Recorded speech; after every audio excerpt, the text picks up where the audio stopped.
ವೈಯತ್ತು ಎಂದರೆ ಭೂಮಿ. ಹಾಲು ತುಪ್ಪಗಳ ಸೇವನೆ ಬಿಟ್ಟು ಅಲಂಕಾರವನ್ನು ಬದಿಗಿಟ್ಟು ಆಲಿಸೆ ವಾಡೆವು ವಚನವ ಕೆಟ್ಟ ಪಲುಕುತ ಹರಿಯ ಮನಮುಟ್ಟಿ.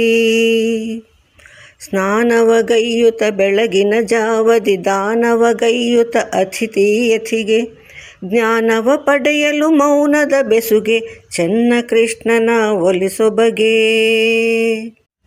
ವೈಯತ್ತು ಎರಡನೇ ನುಡಿ. ಇದರಲ್ಲಿ ವ್ರತ ಮಾಡುವ ವ್ಯಕ್ತಿಯ ರೀತಿ ಹೇಗಿರಬೇಕು ಎಂಬುದನ್ನು ತಿಳಿಸಿದ್ದಾರೆ.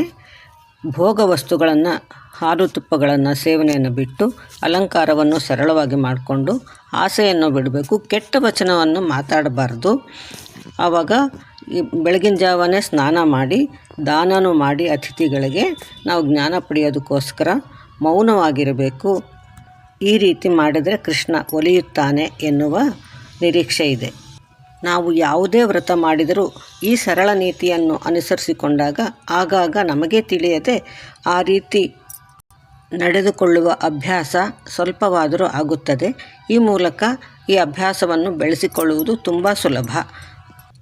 ಕನಿಷ್ಠ ಹಬ್ಬಗಳಲ್ಲಿ ಈ ರೀತಿ ಆಚರಣೆಯನ್ನು ಮಾಡುವುದು ಮುಂದಿನ ಪೀಳಿಗೆಗೆ ಉಪಯುಕ್ತ ಎಂದು ನನ್ನ ಅನಿಸಿಕೆ.